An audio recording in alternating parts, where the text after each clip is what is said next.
Македонскиот гений, музичарот, композитор и диригент ја продолжува својата приказна. Тргна од средното музичко, од се хорна, деле 20 на години од Македонската филхармонија. Последниве години одлично му оди со создавање аранжмани на електронска музика на музиката на светските диџеи Дерик Меј, Джеф Милс и Хуан Аткинс. Медиумите ке речат, кога Џијан оркестрира и диригира, резултатот е еуфорија. Последните аплаузи беа по одличниот концерт посветен на Дејвид Боуи, каде 15.000 публика уживаше и пееше заедно со сите на сцена. Отворено и искрено. Неформално со Џијан Емин.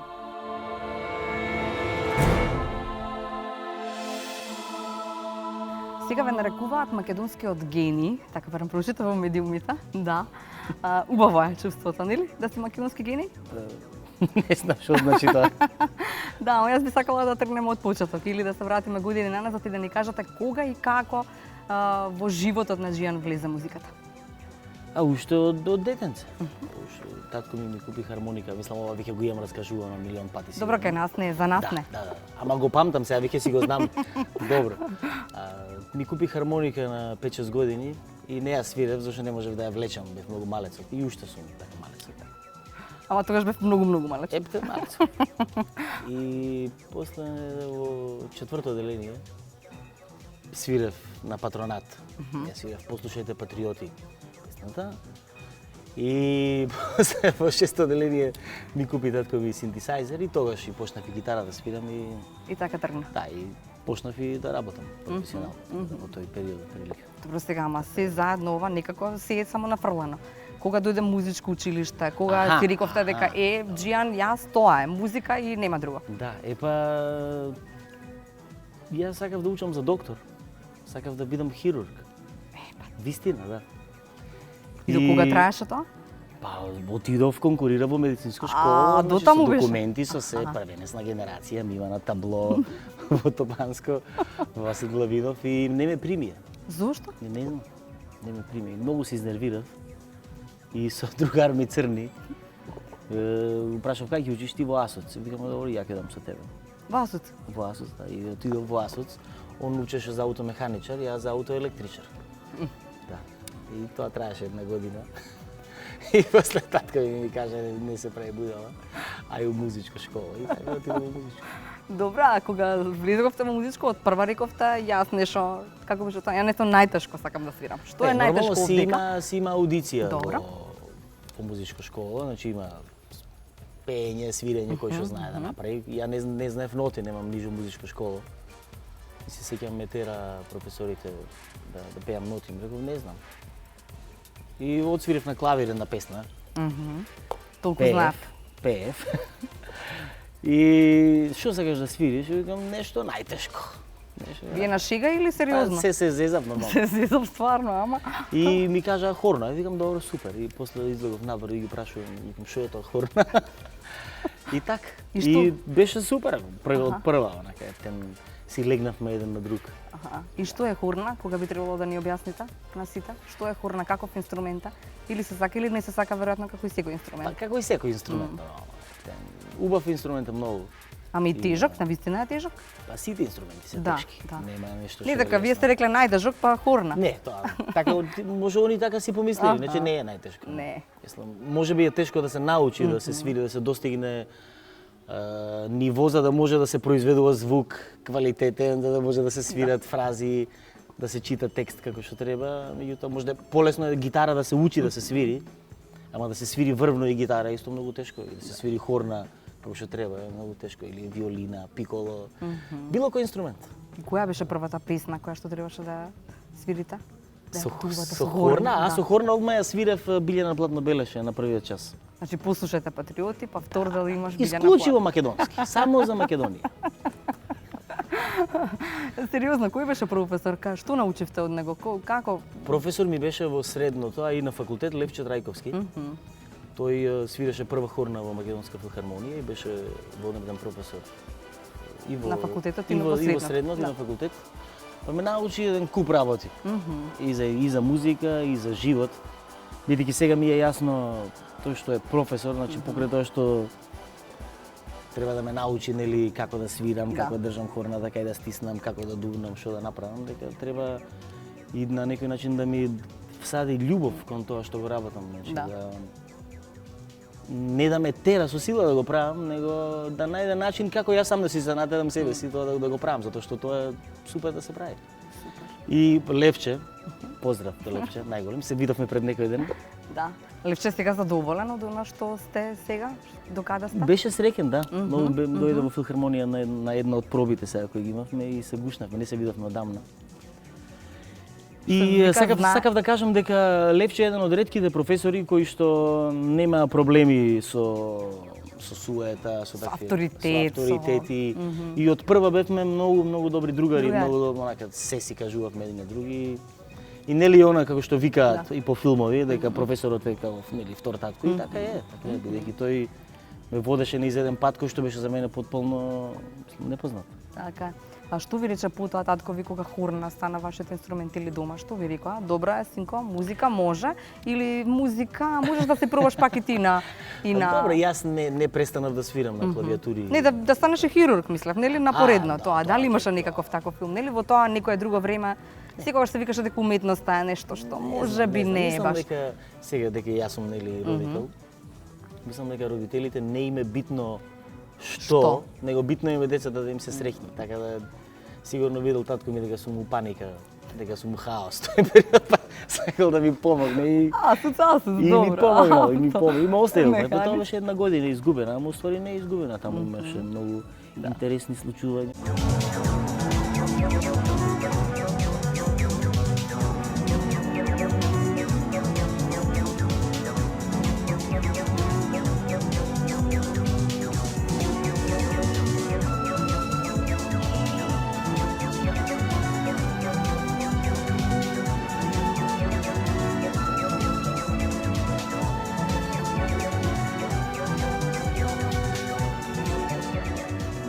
Тие интересни случувања донесоа после бенд 1 па бенд 2 и така натаму или како одеше Од работа? Асоц? Не Асоц, не. не. Зборам за музичко средно. А, па добро, нормално се промени друштвото, цело со кое што нели од сабајле до вечер сме заедно и тоа Не, донесо. од таму беа Мио, сите за да формирате или сет прво се формираше па потоа А како не, да па работи? прво, не се ти беше формирано. Добро. Таму се запознавме нели со Мишко заедно учевме, Михаил Парушев со Џоле Груевски, Тијана. Имаш уште некои многу супер музичари отидоа во странство, се супер солисти. Добра генерација бевме вака во глобала. Излегува стварно добар број на добри и квалитетни музичари. И нормално кога сме со музика, Така. тоа време немаше толку интернет такви работи. И беше Се свираш. плочи, касети, CD исто се појави после тоа. И свирење. Добро. И друштво. И тоа нормално си повлеквит, што вика, едно со друго. Добро. И така еден бенд, друг бенд. Каде прво бевте всушност? Во кој бенд? Па, колку што се сеќавам, мислам прво имавме еден бенд што се викаше Сансара. Сансара. Сансара. Добро. И тоа беше многу Многу- јако. Со многу јако. Кисел, Симон Киселички, Аха. со Мартин Теов, Михаил Парушев и Сансара. Добро. И потоа што правевте? Правите своја музика или да, нормално своја цело музика, време? да, своја музика. Да. Јас бев пејач во таа група. Пејач. Ете. Пејач. Свиравме психоделичен рок. Супер. Тоа. Потоа? А Мишко свираше во исто време со Сет, па ме викна на еден концерт да свирам со нив и мислам дека еден од тие концерти, првите концерти беше овде баш. во Може би Куршумлија. затоа посакавте Куршумлијан да биде местото каде што ќе го Па ќе не, се мирно случи е ово. овде, Мирно, тивко и тивко. плюс нема никој Да, се од Сабајле, така Да, едно од убаво подобрите е. решенија. И како е кога се свири на ваков еден простор? Кога да е, нели? Тогаш, некогаш, сега? Па, сите простори од ваков тип, што се на стара градба, имаат некој историско значење или во Охрид или на секаде, имаат посебен тип на енергија. Поготово ова место не е случајно избрано тука турците што баш го направиле ова. Нели. Така да има многу добра енергија и секогаш овде концертите биле Супер. многу силни. Кога почнавте да се занимавате со музика, знаевте дека, нели, кога почна музичко, средно, па потоа факултет, знаевте дека ќе тргнете по тој пат или, како да кажам, ќе живеете од музика? Или? Појма немам. Појма немам појма, тогаш ништо не знаеш. Не знам, мислам и сега не знам. И сега не знаеш? Па не знам, не, тоа е... Да, значи има опција да бидете хирург. Не, некој нема ден опција, живот. сега Не, веќе нема, сега веќе нема. Се шегувам Сега само, нема. да. Сега ми е музиката се и хоби, и професија и се. И ако ве прашам дали е убаво да се и кога се живее од музика, веројатно треба и да се сака музиката, така или како? Треба нешто да привагне или секако заедно? Па не може тоа да не се прави ако не се сака. Да. Мене никогаш не ми Но било... да не е важно само она на крајот што се парите или добивката па или тоа не сакам знам. да кажам сега. Пари Секако секогаш треба. треба, нормално, Да. ама и ние колку сме правеле музика за без пари, колку сме свиреле концерти и колку ќе свириме концерти за без пари, колку ќе правиме музика. Мислам најубавите работи се без пари, сонцето, небото, водата, љубовта, Љубовта. животот е без пари, така. Да. И музиката е без пари. Мене ми плаќаат за моето присуство. Значи најубаво е веројатно кога го работиш она што го сакаш и што Така е, го така работиш, си- што не е работа, туку е задоволство. Така веројатно. си на чисто со себе. Така немаш губиток никаков. И добро, после Сансара смисливте едно многу подобро име, Друштво за неограничена одговорност. Да, тоа Кому дојде. му текна? Тоа дојде малце подоцна. Да. Тоа уствари некако дојде во исто време заедно со Жлуст. Се оформија во исто време тие два бенда. Бевме едно фино друштво, ја, Бејков, Мио, Мишко, Гоце Стевковски, Кроки од Команово гитара, Жолде Брт, Џоле Груевски, Газмент на виолина, Газмен Бериша, Владимир Крстев виолина и така свириме нели нормално и Да. гитари, и клавиатури, и секој Се. свири по нешто, некој пее и имавме еден материјал, направивме со Жлуст првиот материјал. И некако ни се појави желба за правење песни од некаков друг карактер и одлучивме дека може да си направиме уште еден бенд и ќе си свириме рок-н-рол. И така излезе. Ама веројатно е тоа најубавото име кое што постои. Друштво со неограничена одговорност. Друштвото со неограничена одговорност. Пред да стане друштво со неограничена одговорност, имаше еден бенд за што свиревме по скопски клубови и кафиќи. Се викаше ДО. ДО. Друштво со ограничена одговорност. Тогаш бев, а после стана со И после неограничена. рековме сега ќе станеме Да. Кој период кој што беше најубав за ДНО или не постои најубав, помалку убав? Сите периоди беа. Има нешто свое. Тоа цело Цело додека си време. постои, си е Да, супер, да, секој Да. додека си постои секој, мислам, процес е убав. А сега стагнирате или правите нешто и со ДНО? Па сега Бејков од кога му се родија децата, да речеме, малку се повлече на страна, па и Миелче му се родија и деца и едни и други. Мислам така некако не дека се растори енергијата, него некои други обврски. На пауза ви е бендот. Па не, мислам не е на пауза, Миел го тера Аха. во некоја форма со Мучо на бас, со Мишко и со Кроки. Така да не постои бендот. Да. Постои само што јас не сум толку активен со групата. И нема таму скар, нема суети, Тама, јас сум на почеток и Тама, да. мене не можете без мене не сте ДНО. Тама на работа глупости. Ние сме другари, Да. не треба да биде пречка за правење музика никогаш. Морам ќе признаете, има многу често музичари кои што својата суета ги носи на друга страна, па ќе се скараат токму Сигурно заради не дека ние токму не сме имале недоразбирање и несогласување. Сме имале сигурно, но тоа на музичко-естетски План, како да се Така направи нешто подобро. Да, сигурно. И може сме се различни на некој таков план, ама не Да. дека тама на работа да се караме сега, дека и да станеме недругари глупости. Ние се гледаме секој ден заедно со Бејков во филхармонија. Со Мишко се гледаме. Добро се отидеме во Дубровник, ама се гледаме по улици, по сокаци. Да. Со Гоце сме другари, се уште на свириме заедно. Со Гоце Стевковски, значи од 97-8 година навака свириме у сите бендови заедно. Од Бодан кога почнавме, сега се уште работиме заедно.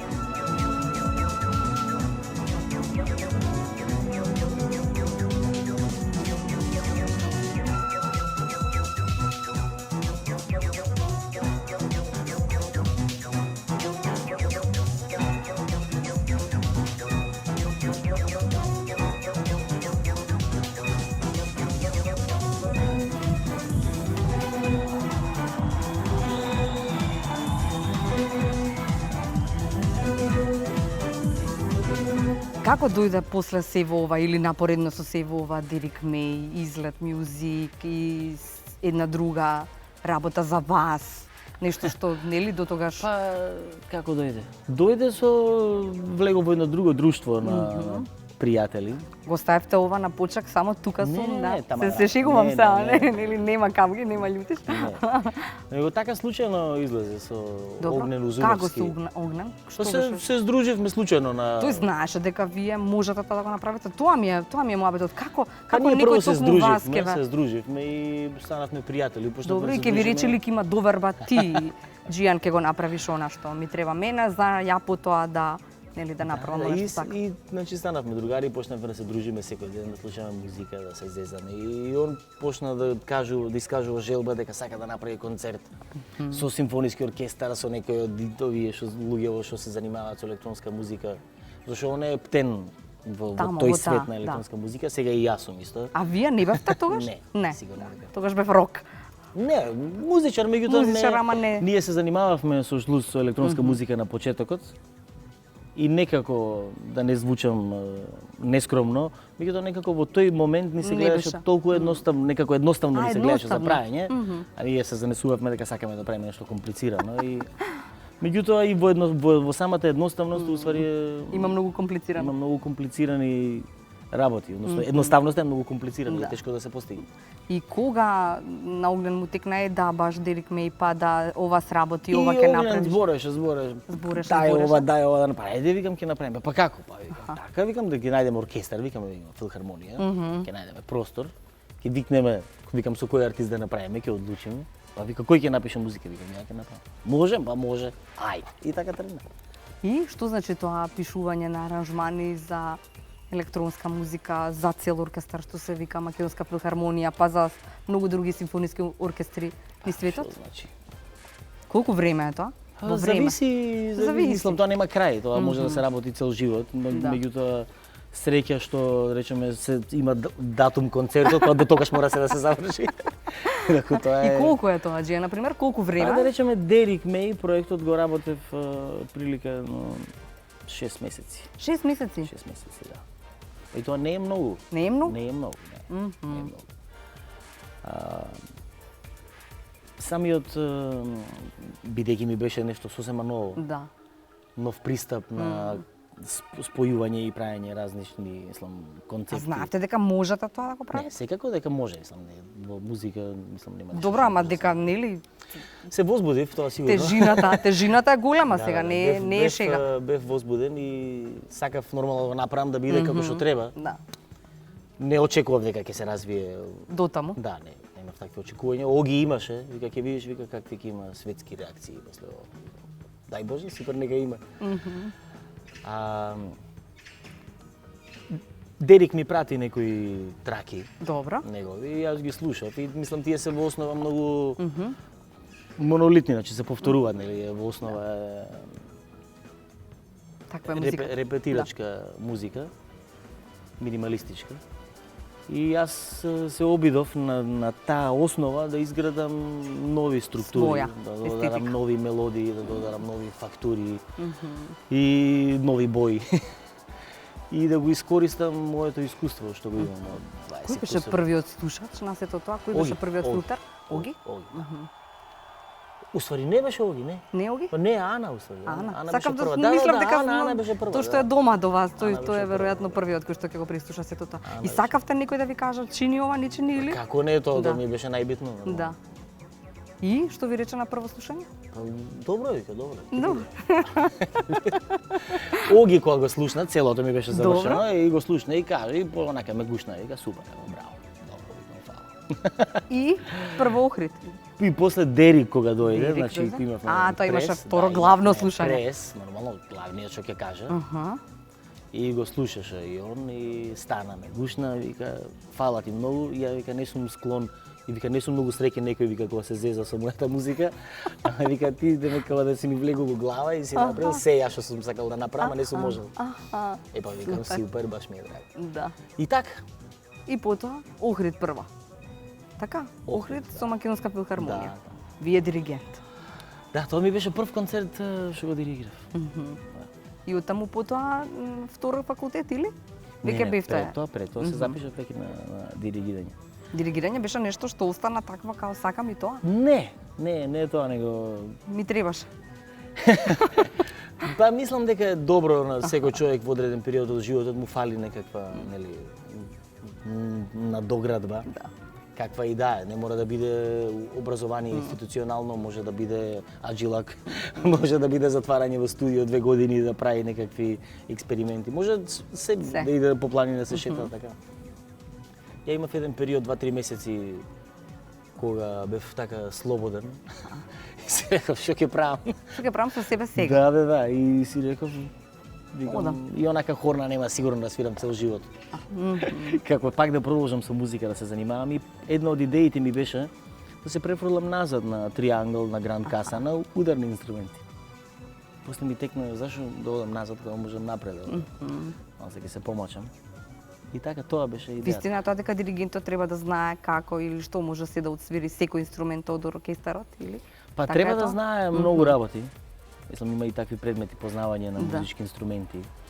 Треба да знае како функционира инструментот, кои се можностите, кои се можности технички напишани на хартија, а кои се вистински технички можности од искуство, во интерпретација, во интерпретација и кој опсег на инструменти е најубав, каде штрчи, каде шкрипи, каде звучи длабоко, каде звучи жално, каде значи различни емоции, може да кај различни бои да се извадат. Мислам тоа е процес кој што се учи цел живот и не може да се научи. Се учи и низ процесот на да. диригирање, така. И ја имав среќа, бидејќи сум во оркестар 22 години, и тоа е најдоброто школо што јас го имам. Од другата страна.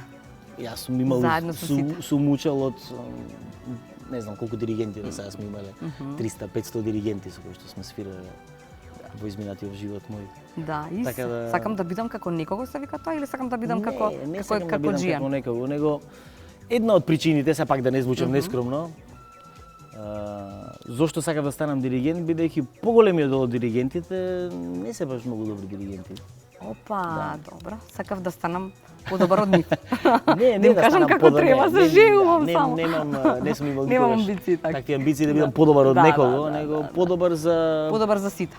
позицијата, нормално и за себе, ама и за позицијата зашто од ова искуство што го имам, бар така си мислам, не знам дали е тоа вистина. Кога ме фалат и ме гушка, а така мислам, Да, така?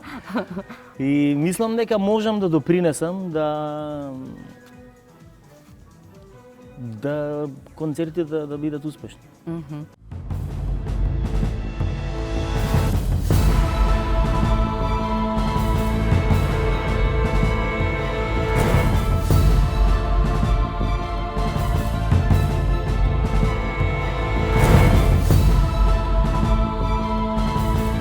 Македонскиот гений, музичарот, композитор и диригент ја продолжува својата приказна. Дел е 20 на години од Македонската филхармонија. Последниве години одлично му оди со создавање аранжмани на електронска музика, на музиката на светските диџеи Дерик Меј, Джеф Милс и Хуан Аткинс. Отворено и искрено. Неформално со Джиан Емин,